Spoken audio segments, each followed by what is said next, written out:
Welcome back to the Everfly Vodcast. I'm Jerry Aaron along with Perry Updike. And, you know, Perry, I've said this with almost every single person that's been on here, but it's so true.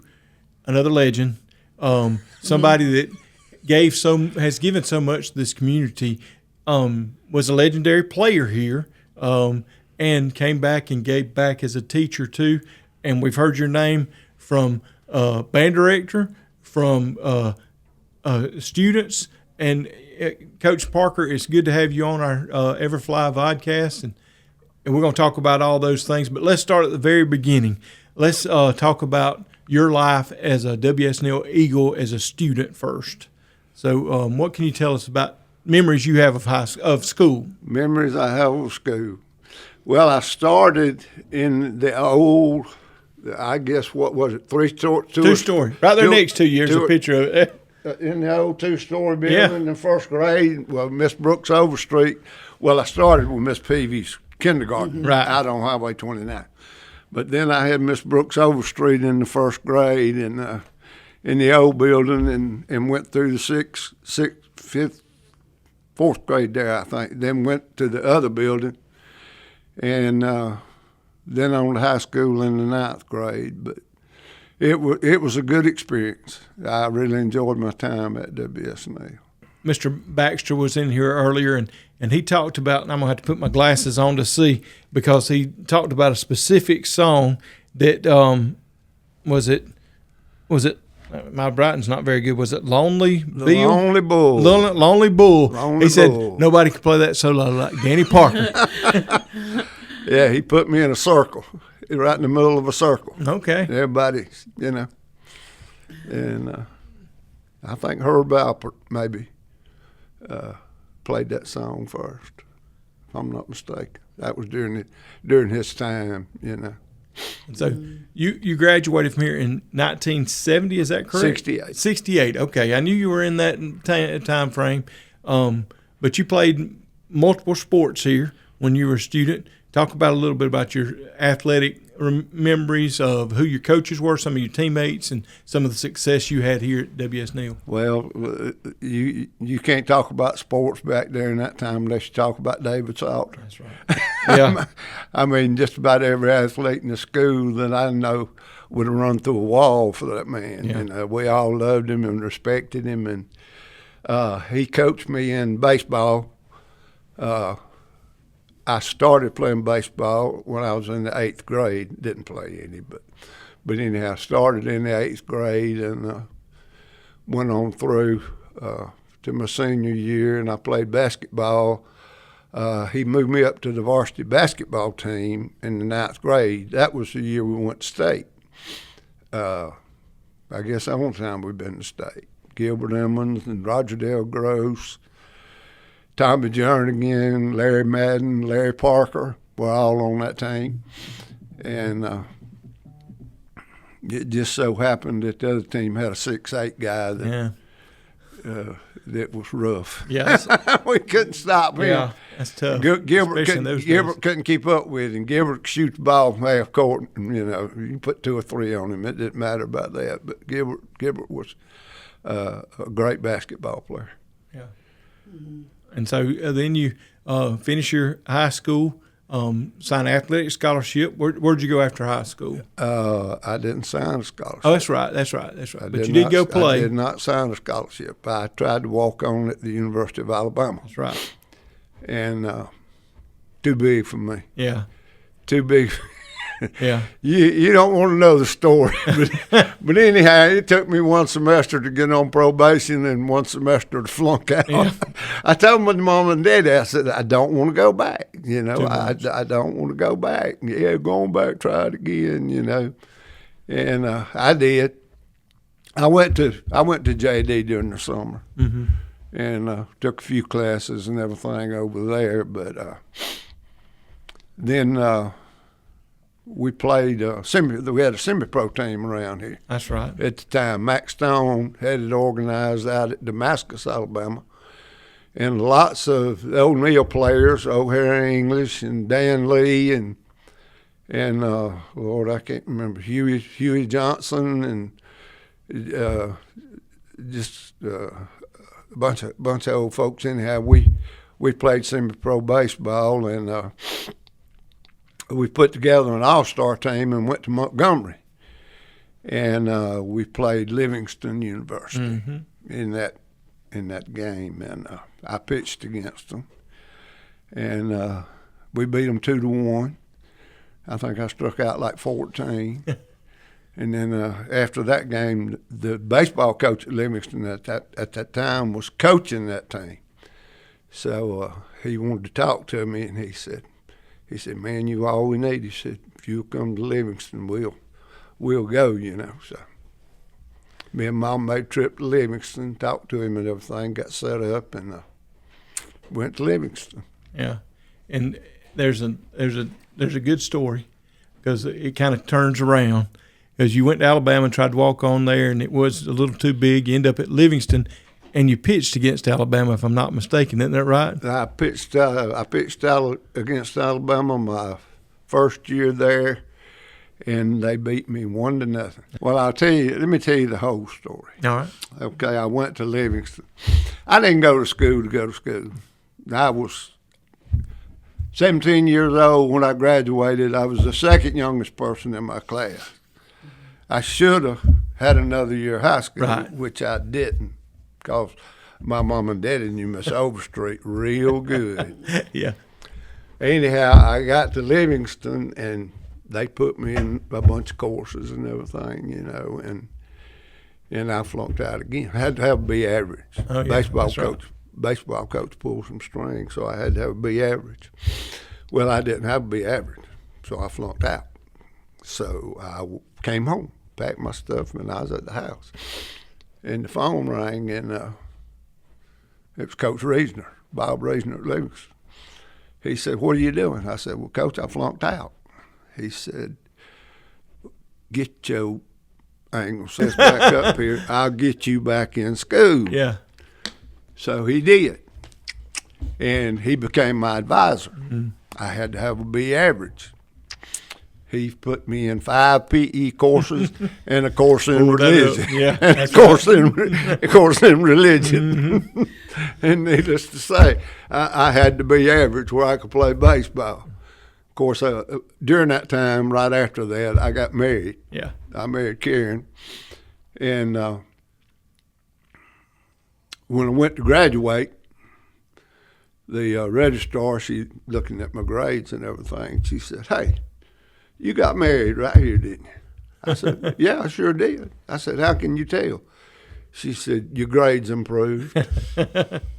Yeah, Miss Karen was a big influence on your life and still is to this day. Yeah. Oh, yeah. Now, were y'all high school sweethearts? We were. Yeah. We met right past Coach Salter's old office. I was headed that way, I think, to go down to Miss Freeman or Miss English's room, whatever, English, and she come walking up the hall by Jane Henderson. And I said, yeah. That was yours. I liked what I saw. That's right. So I had joined the National Guard. I didn't finish that story. I got my draft papers. That's right. Your friends and neighbors have selected you to serve Uncle Sam in the United States Army. Yeah. And I told Coach Reisner, I said, I got drafted. So Coach Reisner, he went over to the National Guard Armory. Sergeant Leach, who was over there at the time, he was a big baseball fan and everything. And he talked to Sergeant Leach and got him to post-date my papers saying that I joined that you'd already joined them. That I'd already joined the National Guard. Yeah. So, and that, it kept me out of Vietnam. Right. You know? So Coach Reisner, he got me an education, and he probably saved my life too. No doubt. Because I'd have been right up there on the front trying to shoot him. Yeah, no doubt. No doubt. My hunting instincts. That's right. That's right. Yeah. Wow. But I have heard that you were a great basketball player and had a beautiful 3-point shot. Is that correct? I could shoot a basketball. Yeah. I could shoot a basketball. The 3-point shot was not in effect. Yeah. That's right. When I played, But you could shoot it a long way off. It had. It had. I could shoot out to the timeline out there. Of course. to tell you the truth, I wasn't no Gilbert Emmons because I wasn't 6'6". Yeah. I did set the scoring record at 46 points against Evergreen one night. James Riles and I think Gilbert may have held that at 45, but I didn't shoot long-range shots in. Me and Donnie Dubose was picking and rolling, and I was shooting layups. Yeah. I hit 21 of 25 shots. Wow. And 4 for 4 from the free throw line. So, you remember those if they left things. me open, I could shoot it. That's right. Oh, yeah, you remember those times. And the guy that was coaching at Evergreen at the time, Billy Conn Madison, was the guy that taught me how to shoot a basketball. Oh, wow. When I was in the 9th grade. Yeah, sure did. And then Walter Holman, my senior year, he kind of refined it a little bit. So they helped me out a lot. Got to give them credit. So you finish at Livingston after you get married, you and Miss Karen, and do y'all come back to Bruton after you graduate? And is Neal your first job out of college? Karen went to work that Christmas at North Bruton. They had an opening in North Bruton. And she was good friends with Harry Weaver, too. She'd worked up there in the office during the summers for Mr. Weaver, so she went to work. And my first job was at North Bruton Junior High. I stayed out there 4 years with Mr. U.V. McDaniel and coached basketball. Okay. And then you went from there. Did you come to Neal immediately after that? I came to Neal, yeah. Okay. Who was the principal when you first came? Do you remember? Coach Salter. Coach Salter was still here then, and y'all had some good basketball teams and some good baseball teams when you were coaching.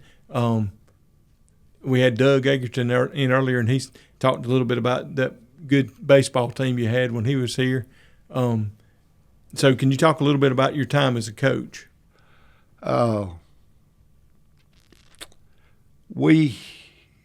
My goal when I came here was to make us competitive. I think in previous years, they hadn't really been that competitive, but that was my goal, and I think we accomplished that, During the years I was here for baseball, this was a tough county to play baseball. No doubt. Good players. This was a tough county to play baseball in. You had Atmore that won a state championship. You had Flomerton that won a state championship. You had Miller that came in third, and then we was a runner-up in 4A. So, I mean, you didn't go undefeated during those years. Yeah. And basketball, I was fortunate enough to come over at a time when there was about 13 kids on the junior high team that could play basketball. And, coaching's one thing, but you got to have talent. That's right. Coaching, it'll win a few ball games if they'll listen to you and everything, do what you want them to do. But there was about 13 of them that could play. And I think they went, we went 20-1. We beat Enterprise at the state and then lost to a lesser team than me, Lochapoka. Yeah. And by a point or two. Then I moved up, I guess, to varsity B. But anyhow, I let the kids stay down with Bo Owens. And the next year, and they went 21-1. They're pretty good athletes. So and then anyhow, the next year I moved up to varsity, and like I said, at Christmas break, they went, I think, 0-23 the year before. But anyhow, at Christmas break, we were 11-0. Wow. And I had a couple of players that didn't think they needed to come to practice over the Christmas break that threw a kink in the wagon, So after Christmas, we went 8-9, ended up 19-9. Anyhow, then The next year, I think we were like 23-5, and then 24-6. So that's teams. with those same kids. Totaled up, I figured it up. It was like 122 wins and 22 losses, I think, something like that. So Yeah. Not bad. I was, Not bad. I came along at a really good time. Yeah. We won the first area championship. I forget what year it was. And anyhow, Evergreen had beaten us by 20 points both times during the regular season. And we hosted the tournament, and anyhow, we ended up beating them by about 6 Nice.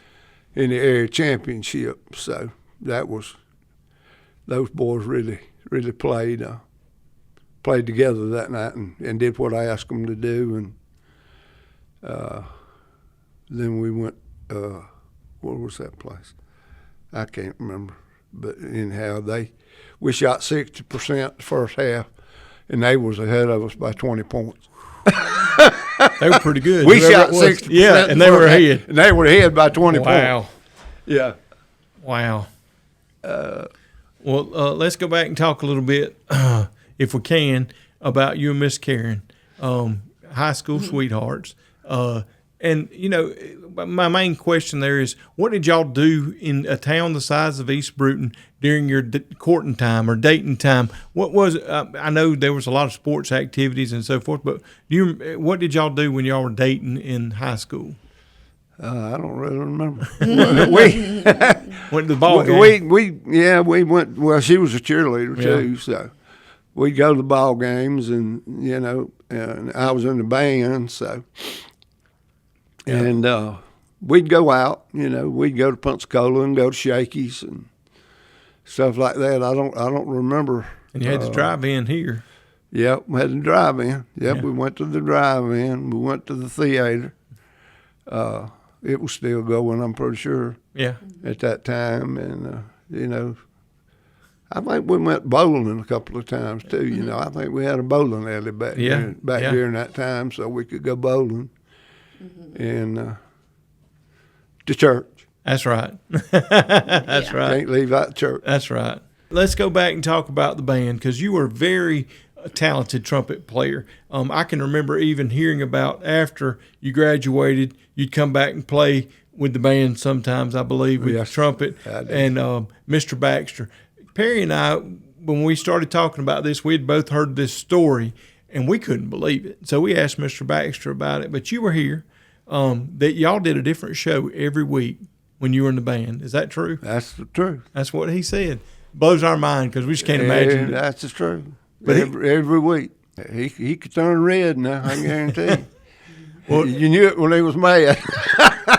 Talk about some of those band memories. Do you have any memories of when you were in the band trips or ball games or stories about Mr. Baxter? Gracious. Well, I forget exactly what year it was, but we went to New Orleans for the Sugar Bowl. Yes. And your father-in-law, Alan Couch, and I stayed in the same room with Dr. Couch. And he was there, and we had a good time in New Orleans. We went to Montgomery, I believe, and marched in the inaugural parade or whatever up there. But you know, band, you know, I just love music. Yeah. You know, most kinds. That's right. I don't, you know, most kinds, and I really enjoyed playing the trumpet. Remember when I was young, at some of the football games, you would bring your trumpet. And you would play this little song that went da da da da da da, and the crowd would say, "Go Eagles!" That's right. I loved that. Yeah. I want somebody to do it now. Yeah. You still got your trumpet? You need to talk to the band director. I do still have it. I do still have it. But the crowd would really get into that, Yeah. and it was so fun. Yeah. Yeah. Yeah. And I've never really even known if that was an actual song or you just made up the notes. No, it's It is, yeah. an actual thing that Yeah. bands play. Mm-hmm. Yeah. I just remember as a child loving it. I thought it was Yeah. fun. Yeah. I know another story or a legend that I've heard over the years that at the Halloween carnival or some kind of band carnival that they used to do a greased pole or some kind of ladder. And I've always heard Danny Parker was one of the few people that could go to the top of that thing. They had a ladder, and the ladder with rungs about that wide tied onto a pole up there, and they put, I think, $5 at the top of it. And I could get it. It was a balance thing, you know. That's right. You had, and Tanya Baber, whatever her last name is, she could get it too. If you're listening, Tanya, kudos to you. Yeah, There wasn't very many people could do it. she could get it. Yeah, there's a lot of people turned off that thing, but I got it every year. Teachers. Can you think of any favorite teachers you had? You mentioned some of yours in the early years. What about high school? High school years had to be Miss Freeman, and I liked English better than anything else. Miss Freeman, and I can't think of the other lady, taught right across the hall from her. Catherine, Miss Fountain. Yeah, but those two, like I said, I liked English, so. And you know, Coach Salter's class was always it was all right. Let me ask you about him real quick. I've heard several people say, like you said earlier, kids would have run through a wall for him. What was it about Coach Salter that made him so admired by the students? Just I don't know what you'd say. His persona, maybe, you know, the way he coached and trying to get the best out of you, you know. Back during my baseball days, you know, when we played baseball, there wasn't a lot of coaching going into it, if you want to know the truth, because most of these kids that were playing baseball, they learned to play out in the yard. Right.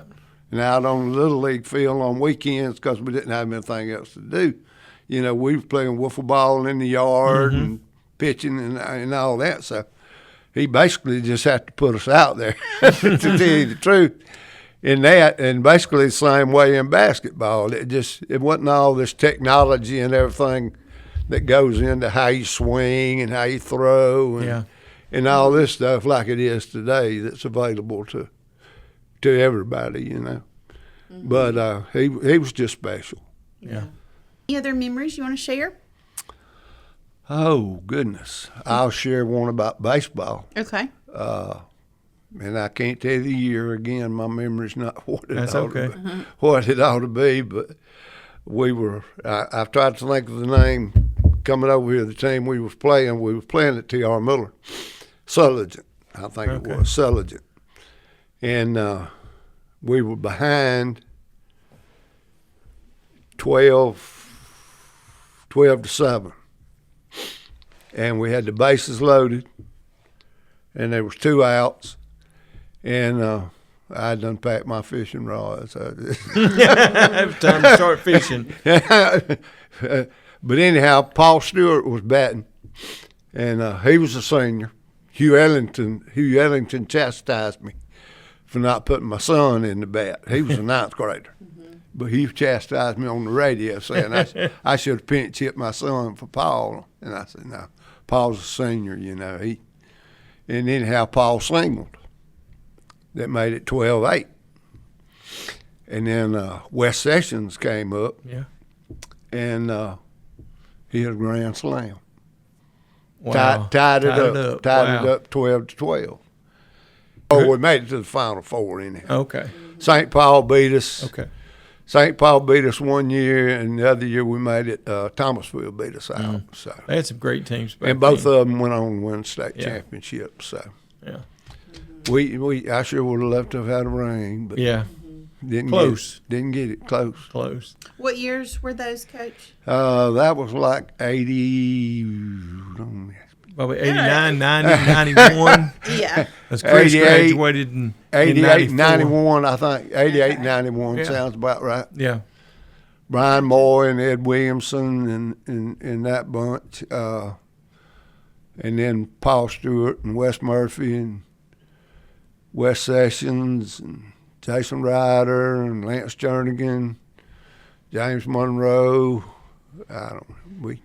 Yeah, good ball team.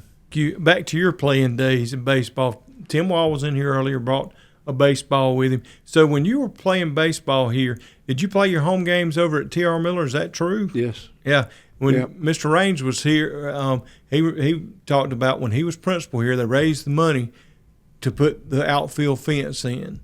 And so before that, at Neal, there was no outfield fence. And so if you hit the ball long enough, you could run all day long, I guess, and then added lights. But you played all your home games over at T.R. Miller. Every one of them. I bet that was a little different. We didn't mind it. Yeah. You know, they were nice to us, and you know, I think Ken Corbin was the first coach that was here. Yeah. coached on this field, Yes. baseball field, out when they moved over here. Yeah. If I'm not mistaken. That's the story we got anyway. Yeah. Yeah. Wow. Well, you've done a lot of neat things and have been a big part of WS Neal for many years, and as an athlete and in the band, and then your children went to school here too, and they've done some great things. Chris was a tremendous athlete and played baseball, went on and played at what's now Coastal. But, you know, it's another thing we've talked about a lot is the family connections to WS Neal. And that's one of the things that makes it special is the multi-generational families that are involved in this school and coming back and giving back. And we appreciate you coming back today to talk to us. But you wouldn't have been here today if it hadn't been for the decision to come back and give back to the community you did after you graduated. I heard that. Well, I bled Eagle Blue. That's right. I'm going to tell you, I bled Eagle Blue. This community means a whole lot to me. I love the kids. Karen and I ran the Little League program for 16 years. Of course, I coached baseball now for 3 years when I first got over here. Okay. And I quit. I said, I ain't doing this no more. There wasn't no baseball players over here. I'm sorry. I mean, you know, we just won 3-12 and 3-15 and something like that. I said, I ain't doing this. And anyhow, they gave it to somebody else. And middle of the year, well, of course, Karen and I took over the Little League program about that time too. And we found some good people to coach within the community, you know, that knew baseball. Right. And anyhow, that next year, the coach that was coaching them, no, it was a year and a half later. The coach that was coaching them, he kind of got fired in the middle of the year, and they were like 2-7, and anyhow, they asked me to come back, so I went back out there and moved some players around, and we ended up like 7-7. So turned it around, and in the years coming on, you know, I think the year Howard Joyner was a senior, we turned the curve. We beat Atmore. That's right. Because they were a great program back then. We beat Atmore. Yeah. So we had turned the curve. Yeah. So you can ask Howard. He'll tell you that. But, Reggie Miller, Kenny Thomason, and a bunch of those guys. Yep. Yeah. But, those Atmore and Monroe, well, if you beat them back in that time, you'd done something. That's right. They were tough. Yeah. Sure were. Yeah, you know, a lot of people think about WS Neal when we talk about athletics, they immediately think football. Yeah. But if you ever go over to the baseball field and look at the players on the signs there that played baseball here, we had some doggone good baseball players in the early days when you were playing, and Tim and Doug, but then on up, and Doug was here when you were here as a coach, but like you said, y'all started running the Little League program, and a lot of people don't realize that that's where you build your program for baseball, especially. That's exactly is in those little kids, and that's one reason Neal baseball has been more successful over the years, because people like you and later Joey Shell and different ones that have done the baseball program, Taylor Cash and others that have taken that on and have built Neal baseball up. Well, you know, when it started, Phil Carter, I don't know if you know Phil. Phil was the one that built that baseball field, Okay. the Little League field. Where the softball team plays now, right? Where the softball team plays now. But that's the only field that was in East Spring. Right. And, you know, they play T-ball and minor league and machine pitch. Mm-hmm. You know, we had machine pitch and then 4 Little League teams is all we had back during that time. And I think after Phil left, maybe Terry Langham ran it a year, and well, Phil got most of his coaches from over at T.R. Miller Mill. The first year, you know, he just kind of had to take what he could get, I guess, you know. And, and yeah, you got to have some good coaching down in there because it just builds. Yeah. It builds your program, just like Pee Wee basketball. Yeah. Pee Wee football. Yeah. You know, Softball's getting big. Yeah, because we started those softball teams. We didn't have softball back then. It's just amazing to go down there to the park and see all the kids running around there and it's so much fun.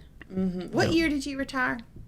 2002. 2002. Yep. And what year did Miss Karen retire? Because she taught a long time at WS after she came to North Bruton. She taught 30 years, and I taught 28. Wow. Yeah. Gave a lot to this community, and we appreciate it very much. She taught a lot of folks to read, I can guarantee you Yes, that. sir. No doubt. Yes, sir. Thank you, Coach. Yes. Yeah, you're very welcome. Thank y'all. I enjoyed it.